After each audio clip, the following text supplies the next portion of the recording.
Amém. Irmãos, podem sentar-se. O Senhor esteja recebendo, então, a adoração de cada coração nesta manhã. Quero compartilhar a palavra do Senhor com os irmãos. Nós estamos falando aqui pela manhã sobre o livro dos Atos dos Apóstolos, trazendo a cada semana uma mensagem baseada nesse livro chamado Livro Histórico do Novo Testamento. Nós vamos ler a palavra de Deus nesse momento.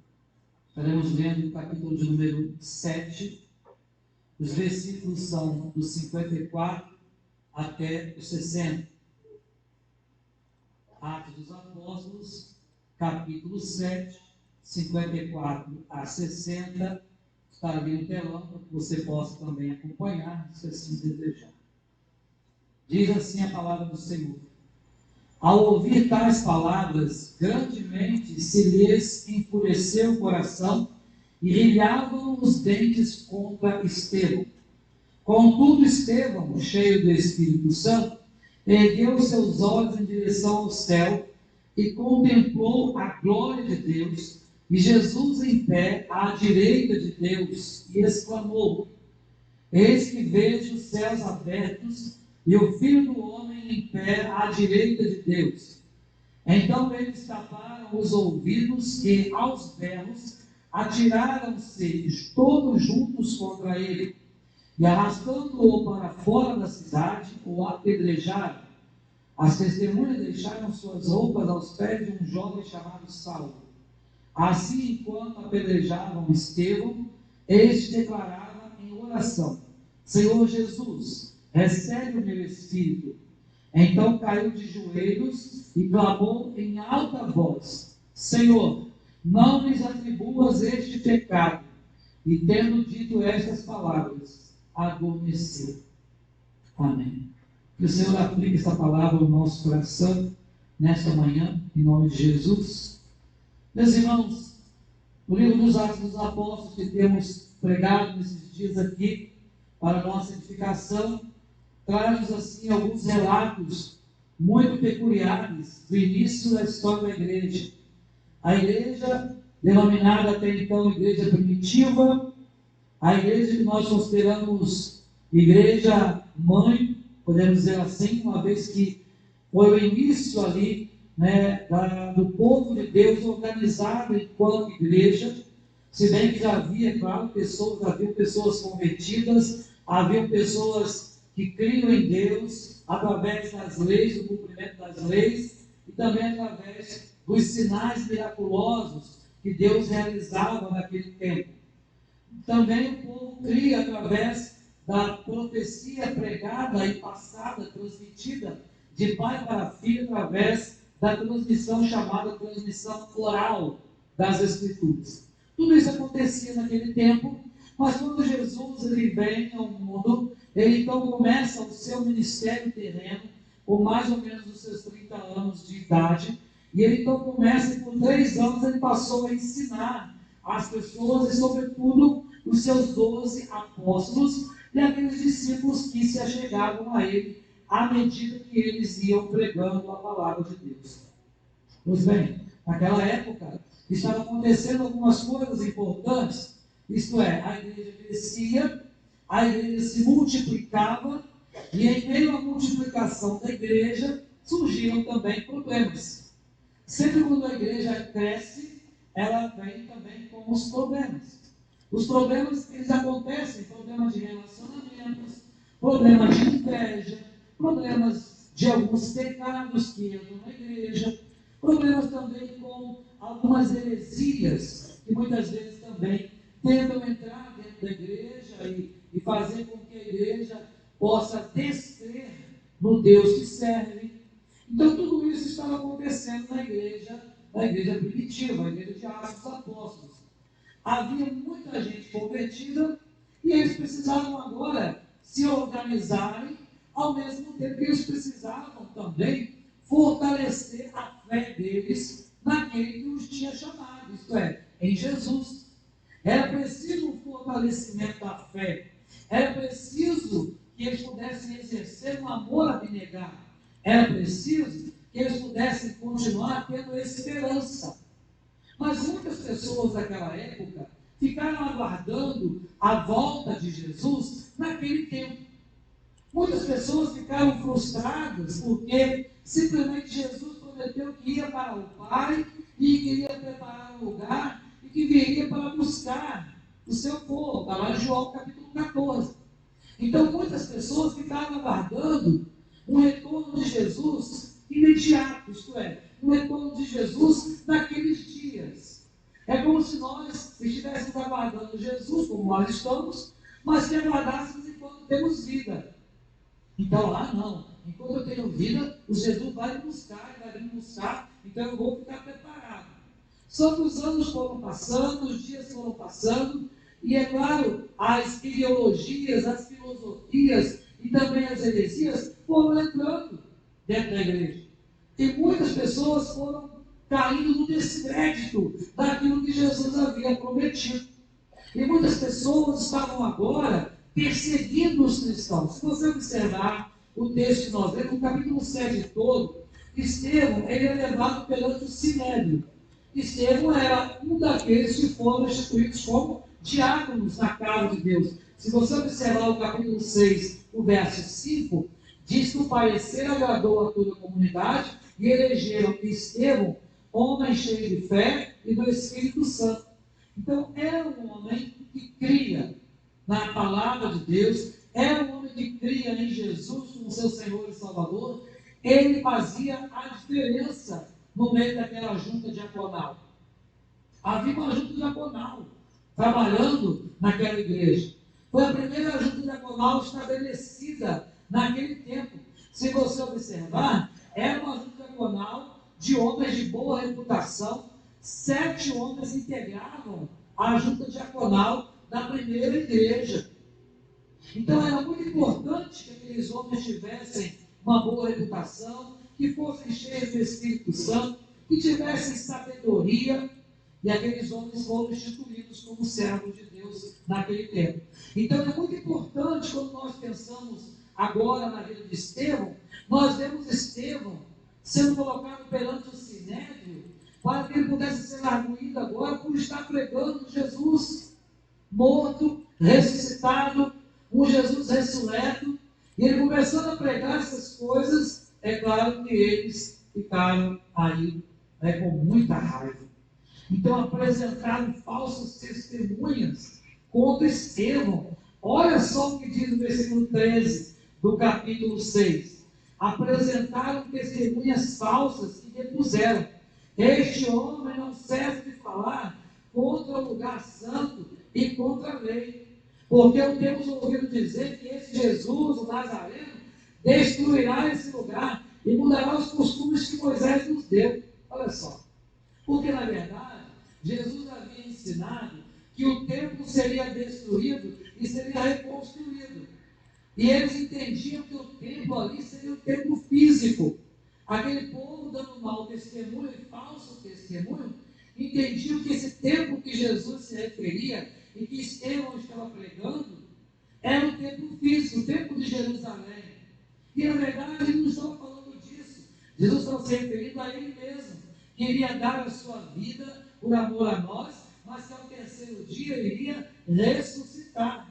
E que um dia nós também, esse templo que é a casa do Espírito Santo, um dia será destruído para dar lugar a um novo templo, isto é, para dar lugar a um novo corpo.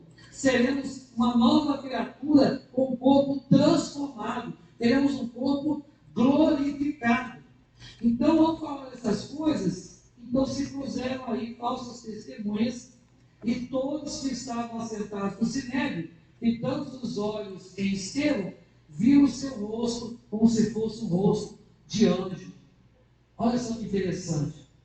Estevão defendendo ali Jesus. E ele começa a defesa dele aí no capítulo 7, que nós vemos uma parte desse capítulo só ao final, para que os irmãos nós possamos compartilhar algumas coisas nesse momento. Bem, nesse tempo aqui, Estevão começa fazendo um sermão de defesa do Evangelho, um sermão que ele passou por todos os pais apostólicos.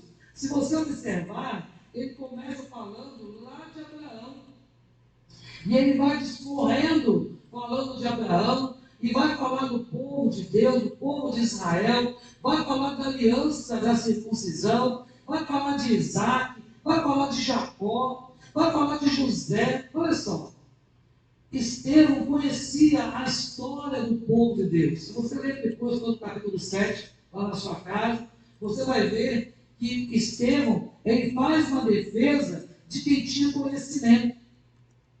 A primeira coisa que eu queria que nós pudéssemos pensar nesta manhã é: será que nós hoje temos condições também de defender o Evangelho, se for necessário? Será que eu e você temos condições de defender o Evangelho de Jesus? Será que nós conhecemos o Evangelho? O advogado, quando ele vai defender uma causa, né, irmão Evangelho, advogado, e talvez outros irmãos, vamos defender uma causa, você não vai lá às cegas. Você não pode ir lá sem conhecer o seu cliente, sem conhecer a história verdadeira. Nós sabemos que há advogados que na hora inventam algumas histórias, né? Que não são crentes, não têm temor do Senhor. Mas, mesmo assim, ele precisa conhecer a história verdadeira do seu cliente. O que realmente aconteceu. Porque se ele vai inventar ou não uma história, mas ele tem que conhecer a causa. E mais, ele tem que conhecer também as leis, para que ele possa auxiliar o seu cliente e defender a causa do seu cliente em juízo. Pois bem, nós fomos chamados por Jesus para sermos testemunhas do Senhor. E como testemunhas do Senhor, nós precisamos falar das coisas que vimos e ouvimos. A testemunha não é aquela que ouviu falar simplesmente e contar uma história e você não vai replicar essa história. Porque quem conta um conto aumenta um ponto. Então a gente sabe disso. Porém, o que nós observamos é que a verdadeira testemunha do Senhor é aquela que realmente pode defender do Evangelho, porque conhece os fatos, porque conhece a história do povo de Deus, porque conhece a história de Jesus, porque conhece a Bíblia. Então a nossa primeira lição é: será que eu tenho conhecido a Bíblia a tal ponto que eu seja capaz realmente de defender o Evangelho contra essas falsas doutrinas? Se alguém vier dizer para você assim: olha, você não precisa mais servir a Deus, não, porque Jesus, esse negócio de Jesus voltar, isso é conversa fiada, isso não vai acontecer. Se alguém dizer para você assim: olha, você não precisa mais servir a Deus, porque essa promessa não vai se cumprir. De que maneira você vai defender o Evangelho de Jesus? Como eu vou defender se eu não conhecer? Então, nossa primeira lição é: nós precisamos conhecer o Evangelho do Senhor Jesus. Nós precisamos conhecer a palavra de Deus. Porque quando for necessário, você precisará defender a fé. Há uma disciplina no seminário chamada apologética. A apologética, na verdade, é a defesa da fé, a defesa da Bíblia, a defesa dos Escritos Sagrados. E nós precisamos aprender a defender a Bíblia. Precisamos aprender a defender as Escrituras. Pastor, mas será que é necessário, nos dias de hoje, mais necessário é do que no passado? Porque nós temos tantas ideologias, tantas filosofias vãs, tantas coisas que têm entrado dentro da igreja, e já há muitos anos que há uma expressão que tem sido disseminada no meio cristão, no meio evangélico, e essa expressão é uma expressão que tem tirado muito crente da presença do Senhor. É a expressão chamada não tem nada a ver. O não tem nada a ver tem tirado o crente da presença de Deus à torta e à direita. Não tem nada a ver beber, não tem nada a ver fumar, não tem nada a ver assistir coisas do mundo, não tem nada a ver participar de festas mundanas, não tem nada a ver, não tem nada a ver. E não tem nada a ver tem levado pessoas para o inferno. Porque simplesmente as pessoas não querem seguir a verdade em amor. Então nós precisamos entender que, de fato, conhecendo a verdade, essa verdade que nos liberta, então nós precisamos ter condições de defender, assim como Estevão defendeu. Observe que Estevão defendeu passando por toda a Escritura. Ele defendeu falando de Jesus, falando tudo a respeito da graça de Deus. Então nós também precisamos conhecer a Jesus para defendermos a Cristo, para defendermos o Evangelho. Mas agora então vamos para o texto que nós lemos. Porque ao ouvir tais palavras, grandemente se lhes enfureceu o coração e rilharam os dentes, contra Estevão. O ódio estava no coração daquele povo. Mas algo que acontece aqui é o que nós também precisamos buscar, e esta é a segunda lição que nós queremos deixar para os irmãos, é que nós também precisamos ser como Estevão, ou como os outros diáconos, cheios do Espírito Santo. Cheios do Espírito. Mas isso aí não é Deus que enche? É verdade. É Deus que nos enche da graça dele, do Espírito dele. Mas somos nós que buscamos. Não é Deus que busca, somos nós que buscamos. Eu que tenho que buscar. Sou eu que tenho que clamar. Sou eu que tenho que buscar em oração. Sou eu que tenho que buscar a consagração. Sou eu que tenho que buscar a santificação, sem a qual ninguém verá o Senhor. Muitas vezes, irmãos, queremos ser cheios do Espírito, mas não queremos buscar. Não queremos buscar o Senhor enquanto nós podemos achá-lo. Não queremos invocar o seu nome enquanto ele está perto. Então, ser cheio do Espírito Santo é ser cheio da palavra, é ser cheio da unção do Espírito. Mas como vamos ser cheios da unção do Espírito se o nosso vaso estiver rachado, quebrado? Muitas vezes, irmãos, estamos com o nosso vaso rachado. Falamos isso semana passada, né? Replicamos lá na nossa célula, foi muito bom lá, né? Na quinta-feira. Porque precisamos entender que a nossa vida, ela pode, em alguns momentos, ser rachada. Rachada pelo pecado, rachado aí pela incredulidade, rachado pelos problemas da vida, pelas lutas que enfrentamos. Às vezes o vaso está brincado. E como é que vai pôr azeite no vaso brincado? Deus quer encher-nos com a sua graça, com a sua unção, mas nós precisamos primeiramente ser restaurados. E a restauração, meu irmão e minha irmã, passa por uma busca. Passa por uma busca. Quando você tem um objeto na sua casa que está quebrado, e você tenta remendar, geralmente não fica perfeito, não é verdade? Você vai tentar remendar, igual estava, igual era o original, não vai ficar. Vai ficar com cicatriz, vai ficar com marca, vai ficar meio torto, e não vai ter a mesma resistência. Não é verdade? Quando você cola alguma coisa, e antigamente a gente colava chinelo, não é verdade? Quanta gente colou chinelo, né? Usava chinelo com preguinho embaixo, até rasgar, não é verdade? Eu sei que vocês não aconteceu não, mas comigo aconteceu, né? De usar chinelo com preguinho embaixo, e eu tinha um nervoso daquilo que eu esbarrava no chão, né? Fazia aquele negócio assim estranho, que dava muito nervoso, o prego assim arrastando no chão, era muito ruim, sabe? Mas a gente dá um jeitinho brasileiro, não é? O frizz de cabelo, né? Minha mãe chamava aquilo de besteirinha. O nome lá na roça é besteirinha de cabelo, né?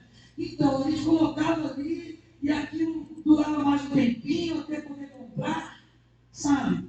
E a gente vivia dessa forma, mas nunca era igual. Por quê? Porque estava alguma coisa errada. Meus irmãos e irmãs, observem, nós precisamos ser cheios do Espírito Santo. Porque sendo cheios do Espírito Santo, vamos conseguir suportar as adversidades, suportar a oposição. Se Estevão não fosse cheio do Espírito Santo, não teria suportado aquele povo lá em cima dele, falando, blasfemando, inventando história, mentindo contra ele. Mas Estevão era cheio do Espírito Santo. E eu tenho certeza que nesse momento aqui, Estevão se lembrou dos ensinamentos de Jesus. E há um ensinamento de Jesus em especial, que está nas bem-aventuranças. Lá na última das bem-aventuranças, Jesus diz assim, olha, Bem-aventurados sois, quando por minha causa vos injuriarem, e mentindo, disserem todo mal contra vós. Olha só. Irmãos, o mundo vai inventar a história dele da gente. Vai tentar destruir a igreja. Vai tentar desestabilizar o crente. Inventando histórias. Agora, o que nós precisamos saber é o seguinte: são realmente histórias inventadas? Ou eu tenho motivo para que as pessoas possam falar mal de mim? Porque quando são histórias inventadas, nós precisamos estar cheios do Espírito Santo para combatê-las. Precisamos conhecer muito bem o Evangelho para defender o Evangelho. Mas se eu não for cheio do Espírito Santo, então eu vou cair nas garras do inimigo. Então, nesta manhã, olha o que acontece. Estevão, cheio do Espírito Santo, ele ergue os olhos aos céus e ele contempla a glória de Deus. E Jesus em pé, à direita de Deus. Meu irmão e minha irmã, você não vai encontrar na Bíblia, a Bíblia falando que outra pessoa tenha visto a glória de Deus. Não vai encontrar. Moisés desejou ver a glória de Deus. Viu a sombra da glória de Deus do outro lado da montanha, e mesmo assim não suportou, caiu com o rosto em terra e ficou ali 40 dias prostrado. Tamanho poder que ele viu de Deus e sentiu. Mas Estevão aqui, à beira da morte, perto de estar com seu espírito sendo levado ao Pai, ele viu a glória de Deus, porque estava cheio do Espírito Santo. Só aqueles que estiverem cheios do Espírito Santo, um dia, não aqui, mas lá, veremos a glória de Deus. Sabe? Só estando cheios do Espírito Santo, isto é, só tendo uma fé muito grande no coração, que nos leve a crer em Jesus 100% da nossa vida, do nosso dia. Porque senão, irmãos, estaremos marcando passo no mesmo lugar. O texto diz que ele exclamou: eis que vejo os céus abertos e o Filho do Homem em pé à direita de Deus. E aí olha o que o povo fez. Você lembra? Lembra na leitura? O povo fez o quê? Tapava os ouvidos para não ouvir, e eles aos berros. Lembra daquela brincadeira de criança? Quando a criança não quer ouvir o que o outro fala, ela tampa o ouvido e começa a cantar. Aí você não ouve, né? Você está tampando o ouvido. E você falando, você não ouve nada. Assim estava aquele povo, não queria ouvir a verdade. Meus irmãos, essa é a nossa terceira lição. O mundo que nós vivemos não quer ouvir a verdade.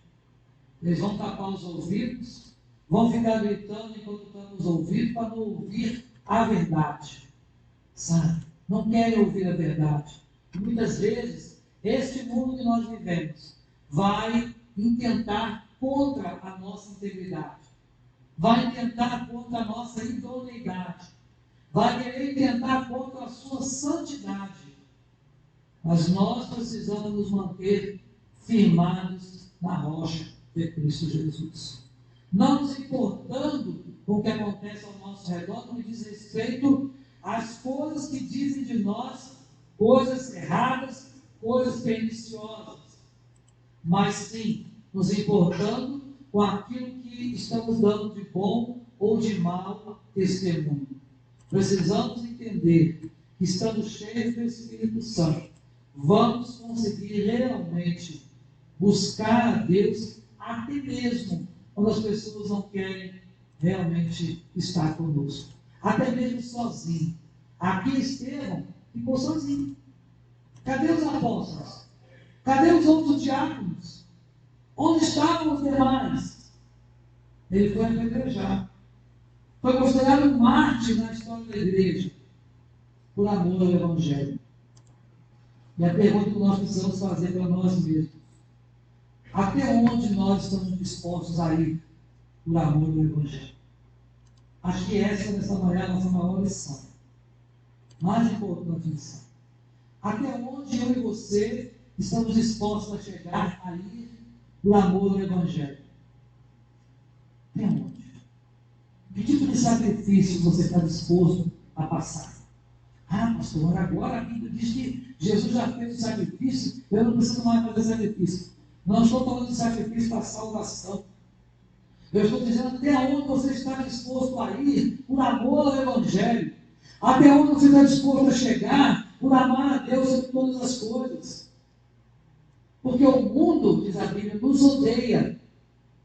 Mas Jesus disse que antes de o mundo nos odiar, odiou a Ele também. Odiou a Ele também. Então, meu irmão, minha irmã, será que nós temos estado, temos sido cheios do Espírito Santo? Será que eu conheço o Evangelho, o bom e o poder da boa testemunha? Será que eu tenho condições de defender o Evangelho, defender a causa do Evangelho perante as pessoas? Será que eu estou disposto a padecer, a sofrer? Observe que enquanto apedrejavam Estevão lhe falava: Senhor Jesus, recebe aí o meu espírito. Recebe o meu espírito. Ele pôde fazer o que Jesus fez. Porque Jesus, na cruz do Calvário, pediu a mesma coisa ao Pai: Pai, não lhes imputes esse mal. Perdoa-os. Sabe, porque eles não sabem o que fazem. Aqui Estevão, cheio do Espírito Santo, também pode dizer: Senhor, não lhes atribuas este pecado. Meus irmãos, tem aonde? Tem aonde você vai? Tem aonde está disposto a ir? Se for necessário que não haja mais tempos para cultuar, será que você vai continuar crente? Se for necessário que sejamos perseguidos por causa da justiça, você continuaria crente? Porque eu não tenho dúvidas que vai chegar um tempo, não está longe, em que nós seremos mais ainda perseguidos. Leis sendo criadas a todo tempo. Leis que contrariam a palavra de Deus. Até onde vamos seguir a lei do país? Até onde vamos? E aí nos lembramos dos apóstolos de Jesus que diziam: Senhor, para onde iremos nós? Se só tu tens as palavras de vida. Palavra do Senhor que é vida. Então, meus irmãos, nós precisamos orar a Deus. Ao Senhor, dê misericórdia de nós. Dias maus estão aí. Onde você tem dificuldade para educar os filhos, onde a gente tem aí um apego à sensualidade, à sexualidade, um apego às ideologias vãs, ideologias que tentam deturpar o Evangelho, a criação, a palavra de Deus. Mas até onde nós estamos dispostos a ir? Nessa manhã eu quero deixar essa pergunta no seu coração. Até onde você está disposto ou disposta a chegar por amor a Cristo, por amor ao Evangelho? Se for necessário, Deus conta conosco. Deus conta conosco para podermos ser aqueles que não se dobraram a Baal. O Senhor procura entre o povo aqueles que não se dobrarão a Baal. Não se dobrarão ao mundo, às coisas do mundo, sabe? Que se manterão firmes na rocha que é Cristo Jesus.